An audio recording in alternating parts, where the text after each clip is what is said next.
ক্ষমতাসীনরা কি চাঁদাবাজদেরকে একীভূত করে নেয় সবসময়? আমরা কি এই চর্চাই দেখে যাব? ধন্যবাদ আপনাকে এবং ধন্যবাদ আমার সহ আলোচকদেরকে। তারা নির্বাচিত জনপ্রতিনিধি, তাদের প্রতি পূর্ণ সম্মান রেখে কথা বলছি। কিন্তু একই সাথে যেটা আমাদের আসলে মনে রাখা খুবই গুরুত্বপূর্ণ, প্রথম দায় এই পুরো ঘটনাটার, আপনি সরকার দলের সমালোচনার দিকে যে প্রশ্নটা করেছেন সরকার দলের সংশ্লিষ্টতার প্রসঙ্গে, সেখানে আমি যাব কেননা তাদের দায়িত্ব সবার আগে আসে। সবার আগে সরকার দলীয়, এখন ধরুন ভারতে নির্বাচন হয়েছে, কলকাতায় বিজেপি এসছে, বিজেপি নেতা ঘোষণা দিচ্ছে যে না, কোনো আইন শৃঙ্খলা পরিস্থিতি কেউ হাতে তুলে নেবেন না, কেউ কোনো কিছু ভাঙচুর করবেন না। কিন্তু আমরা দেখছি লাগাতার ভাঙচুর হয়ে যাচ্ছে এবং বোঝাই যাচ্ছে যে এটা বিজেপির কর্মীরাই করছে এবং আক্রমণের ইয়েতে হচ্ছে এখন তৃণমূল কলকাতায়। এটা বাংলাদেশ কেন, পৃথিবী উপনিবেশ, আপনার উপমহাদেশ কেন, সারা পৃথিবীতে এটাই চলে। কিন্তু যেটা খুব গুরুত্বপূর্ণ, মানে এটা সিম্বায়োটিক। কিন্তু আপনি যেটা বললেন যে সরকারি দল কি চাঁদাবাজদেরকে নিয়ে নেয়, নাকি চাঁদাবাজরা এই সরকারি ছত্রছায়া বেছে নেয়, সেটা তার জন্য সবচেয়ে কমফোর্টেবল, তাকে সেফটি দেবে, সেটা একটা ব্যাপার। আমি কয়েকটা জায়গায় বলতে চাই। একটা হচ্ছে যে প্রথম এবং প্রধান দায় রাজনৈতিক দলগুলোর। তার মধ্যে অবশ্যই আপনি যেটা বললেন, সরকারে যারা থাকেন তাদের দায় সবচেয়ে বেশি, কেননা দণ্ডমুণ্ডের কর্তা এই মুহূর্তে তাদের হাতেই প্রশাসনকে ঢেলে সাজানো হচ্ছে, তাদের হাতেই সমস্ত কিছু। ফলে প্রথম দায় তাদেরকে নিতে হবে। এরপরের দায় অবশ্যই যতই আমাদের বাতেন ভাইরা বিরোধী দলীয় হোক, দায়িত্ব কিন্তু তাদেরও, কেননা তার হাতে তিনি জনগণের প্রতিনিধি, তিনি জনগণের কাছে অ্যাকাউন্টেবল, তার এলাকার ওই মানুষজন তাকে ভোট দিয়েছে এবং তার সেই অথরিটি আছে। তিনি শুধু তাদের কাছে অ্যাকাউন্টেবল না, তার একটা কর্তৃত্ব আছে, তার একটা অথরিটি আছে। তিনি পার্লামেন্টে গিয়ে কথা বলতে পারেন, আমি চাইলে পার্লামেন্টে গিয়ে কথা বলতে পারি না। তো তিনি যখন পার্লামেন্টে কথা বলবেন, সেই কথা যদি মূল্যায়ন না হয়, সেই কথার ফলাফল যদি না পাওয়া যায়, তাহলে অন্য রাস্তা বের করতে হবে। তাহলে এলাকার জনগণকে সাথে নিয়ে অন্য ধরনের কর্মসূচির কথা, কনস্ট্রাকটিভ পলিটিক্স, আমরা ডিস্ট্রাকটিভ কিছু বলছি না, কিন্তু গঠনমূলক কর্মসূচি, যা দিয়ে আপনি আপনার ফ্রাস্ট্রেশনটা, আপনার হতাশাটা, আপনার কথা সরকার শুনছে না, আপনি বলছেন সরকারকে যে আপনাদের নাম ব্যবহার করে এই হচ্ছে, হয় আপনারা ধরুন, না হলে আমরা বুঝে নেব, আমার জনগণ বুঝে নেবে, আমার এলাকার মানুষ বুঝে নেবে যে আপনারা এর পেছনে আছেন। ফলে রাজনৈতিক দলগুলোর প্রথমত সরকার দলীয়, তারপরে একই সাথে বিরোধী দল, তাদের দায়িত্ব আছে। এরপরের ধাপে যাদের দায়িত্ব আছে তা হচ্ছে প্রশাসন। এখন ধরুন এই যে প্রশাসন, উনি যেটা বললেন যে সরকার নিয়ন্ত্রণ করতে চায় কিনা, এটা আমরা বুঝবো প্রশাসনের বডি ল্যাঙ্গুয়েজ দেখে। কিন্তু প্রশাসনে তো আসলে খুব নানান ধরনের, বাংলাদেশের মতো দেশগুলোতে প্রশাসন তো খুবই একটা এলোমেলো একটা অবস্থা। ধরেন পুলিশের ওপর নিয়ন্ত্রণ প্রতিষ্ঠা করতে অন্তর্বর্তীকালীন সরকারের মেলা দিন লেগে গেল, কিন্তু যখন নির্বাচন হচ্ছে এবং হাওয়া যখন মনে হচ্ছে যে বিএনপি সরকার গঠন করবে, বাংলাদেশের প্রশাসনের লোকজনরা কিন্তু খোলস বদলে তাড়াতাড়ি করে বিএনপির হয়ে যাওয়ার জন্য প্রস্তুত হয়ে যায়।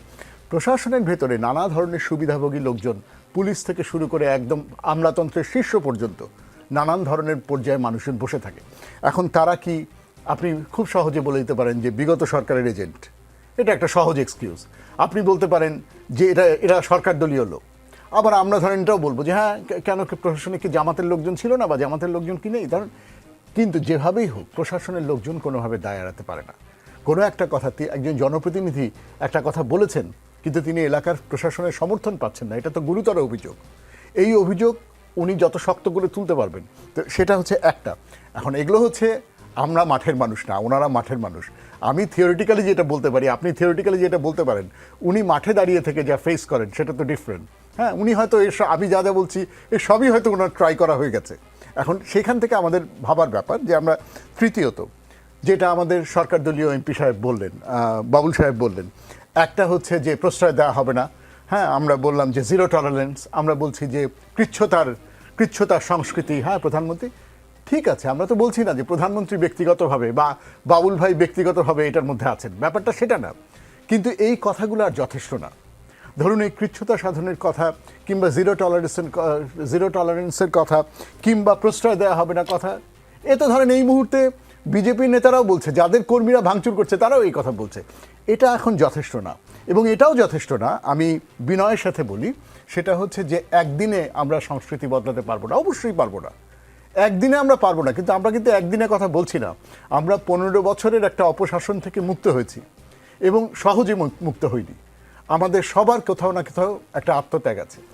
হ্যাঁ, কারো কম, কারো বেশি, কারো পরিবারের মানুষজন মারা গেছে, একাধিক মানুষজন আহত হয়েছে, রক্ত গেছে এত, এরপরে আমাদের যদি এখনও আমরা বলি একদিনে এটা দূর হবে না, ঠিক আছে, একদিনে দূর হবে না, আমরা এটা আশাও করি না, কিন্তু আমরা সরকারের কাছ থেকে, যারা সরকারে থাকবেন তাদের কাছ থেকে, যারা বিরোধী দলে থাকবেন তাদের কাছ থেকে আমরা সুস্পষ্ট রোডম্যাপ দেখতে চাই যে বাংলাদেশকে কত বছরে, যেমন আজকে একটা সেমিনার ছিল সকালবেলা যে শিক্ষা খাতে বরাদ্দ কত হবে, কোথায় দেখতে চান? 5%-এ বলছেন, 5%কে আসলে কোনো দিন করতে পারবেন?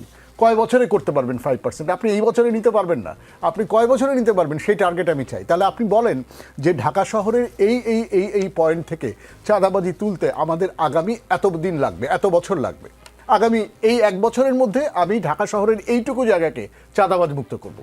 অন্তত এইরকম খুব সুনির্দিষ্ট কথা জনপ্রতিনিধিদের কাছ থেকে আসুক, রাজনীতিবিদদের কাছ থেকে আসুক। ওইটুকু আর এনাফ না যে আমরা প্রশ্রয় দেব না, ওইটুকু আর এনাফ না যে আমরা চাই না। আপনি যে চান না সেইটাকে, আপনার সেই না চাওয়াটাকে কাজে ট্রান্সফার করেন।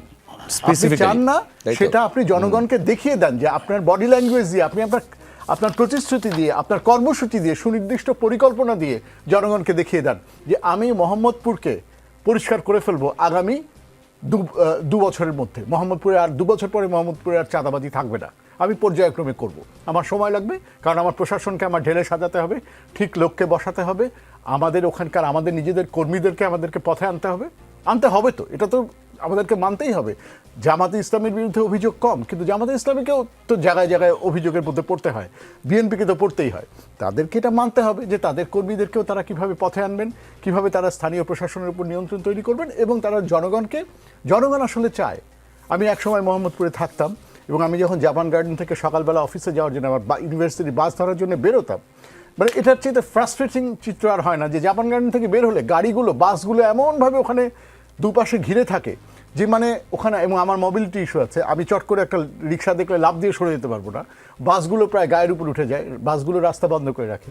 আমি ভাবি যে এলাকার জনপ্রতিনিধিরা এগুলো জানে না। এই যে আপনি একজনের নাম বললেন যে দেলু চাঁদাবাজি করছে এয়ারপোর্টে, আপনার কাছে তথ্য আছে, পত্রিকায় তথ্য আছে, আপনি কি বলতে চান যে সরকারের কাছে তথ্য নাই, প্রশাসনের কাছে তথ্য নেই? এইখানে মামলাও আছে, সেখান থেকেই তো আমরা পাচ্ছি, এবং এখানেই হচ্ছে সদিচ্ছার প্রশ্ন। আপনি এটা মানে সরি টু সে যে বাবুল ভাই যেভাবে বললেন যে হাজার হাজার লোক আসে, তাদের মধ্যে থেকে আমার পক্ষে চেনা সম্ভব না, আপনার পক্ষে চেনা সম্ভব না, কিন্তু আপনার দলের হাইকমান্ডের কাছে তথ্য আছে, আপনার এজেন্সির কাছে, গভর্নমেন্টের এজেন্সির কাছে তথ্য আছে। সেই তথ্য ধরে সুনির্দিষ্টভাবে আপনারা অ্যাকশন নেন, তাহলে জনগণ বিশ্বাস করবে যে আপনাদের সদিচ্ছা আছে। আমি এইভাবে দেখি। জি, আমি আরেকটা প্রশ্ন একটু যুক্ত করি, সেটা হচ্ছে আইন নেই, নীতিমালা নেই, তবুও রাস্তায় দাগ কেটে কেটে আবারও হকার বসানো হচ্ছে ইন আ ডিসিপ্লিনড ওয়ে। এগুলো থেকে আবারও চাঁদাবাজির সিন্ডিকেট হবে না, এর গ্যারান্টি কি? না, এখন ধরেন বাংলাদেশের এইটা একটা বাস্তবতা যে বাংলাদেশের প্রচুর মানুষ খেটে খায়, প্রচুর মানুষ দরিদ্র, ইনফর্মাল সেক্টরে প্রচুর মানুষ কাজ করে, তাদের জীবনের মানে 10টা টাকা আয় করতে মানুষের মানে ভয়ঙ্কর অবস্থা হয়। এই কাজেই এ কথা সত্যি যে আপনি যখন ঢাকা শহর থেকে ব্যাটারি রিক্সা তুলে দেবেন, তখন আপনাকে তুলে দেওয়ার আগে 100 বার ভাবতে হবে যে এদের পুনর্বাসন কী হচ্ছে। ফলে আপনি যখন হকারদেরকে তুলে দেবেন, নিশ্চয়ই হকারদেরকে আপনি সব জায়গা থেকে তুলতে পারবেন না। পরিকল্পনা ওইভাবে করেন যে এইভাবে আপাতত থাকবে। যদি এখন বসাতে চান তাহলে কিভাবে সেটা, আপনি যেটা বললেন যে সিন্ডিকেটের দিকে যাবে না, সিন্ডিকেটের দিকে তখনই যাবে না যদি এটাকে আপনি ফর্মালাইজ করেন। তাহলে আপনি সিটি কর্পোরেশনের সাথে ফর্মালাইজ করেন যে আচ্ছা এই জায়গা থেকে আমরা হকারদেরকে তুলে দেব, কিন্তু এই জায়গাতে সীমিত পরিসরে তারা থাকবে, এবং যারা থাকবে তারা সিটি কর্পোরেশনের সাথে রেজিস্টার্ড বা এনলিস্টেড থাকবে, এবং আগামী 2 বছরের মধ্যে এদেরকে আমরা কর্মসংস্থানের ব্যবস্থা করে এখান থেকে আস্তে আস্তে সরিয়ে দেব। কাজেই চাইলে পরিকল্পনা যে করা যায় না, ভাবা যে যায় না, এটা তো আসলে ঠিক। এর সঙ্গে আমার একটু জি প্লিজ। এই যে মানে হকার বলতে আমরা এতদিন বুঝতাম ফুটপাতের হকার, কিন্তু এখন কিন্তু রাস্তার উপরে বসানো হচ্ছে, প্রধান সড়কের উপরে বসানো হচ্ছে। যে মিরপুর 10 নম্বর থেকে 13 নম্বর মতো যেটা বলা হয়েছে, প্রধান সড়কের অর্ধেক অংশ দখল হয়ে গেছে। এখন এইটে বসিয়েছে কারা? এটা কিন্তু কোনো দোকানদারের পক্ষে নিজে সাহস করে বসার কথা নয়। এটা বসিয়েছে ওই যে দাগ কেটে কেটে এইখানে তুমি এইটুকুর মধ্যে বসবা, এইখানে তুমি প্রথমে 50,000, 1 লাখ, 1.5 লাখ, 2 লাখ টাকা দিবা এবং মাসে এত টাকা দিবা, যে কারণে এদেরকে উঠানোর জন্য তাদের কাছ থেকে কি অ্যাডভান্স টাকা না হয়, অ্যাডভান্স টাকা না হয়। এবং অ্যাডভান্স টাকা 5ই আগস্টের আগে ছিল যদি 1 লাখ, 5ই আগস্টের পরে হয়েছে 1.5 লাখ টাকা বা আরও বেশি, ক্ষেত্রভেদে টাকা নেওয়া হয়। এখন যিনি টাকা নিয়ে এদেরকে বসিয়েছেন তাদেরকে যদি কোথাও পুনর্বাসন করতেই হয় তাহলে তিনি করবেন, তার দায়িত্ব করবেন। এখানে পুনর্বাসনের দায়িত্বটা যদি সরকার নিতে চায়, পুনর্বাসনের কাহিনী বলি আমি। ভাসানটেকে একটা বস্তি ছিল, যে ভাসানটেকের বস্তির লোকদেরকে পুনর্বাসিত করার জন্য হোসেন মোহাম্মদ এরশাদের সময় ইউএনডিপির সঙ্গে যোগাযোগ করে একটা প্রকল্প করা হলো, 2600 বাস্তুহারা পুনর্বাসন প্রকল্প, যেটাকে আমরা বাউনিয়াবাদ বলি। বাউনিয়াবাদ ঘিরে তারপরে ওটার মধ্যে 2600 প্লট করা হলো। তো ওই বস্তি থেকে লোকদেরকে এনে এখানে পুনর্বাসিত করা হলো, কিন্তু ওই বস্তি কিন্তু ওঠে নাই। ওটা আগের মতো ওখানে আছে, আবার হ্যাঁ। নতুন লোক যায় ওখানে এসে। তারপরে ওই বাউনিয়াবাদের মধ্যে এরকম মানে কয়েকশো 1,500-2,000 ফ্ল্যাট করছে।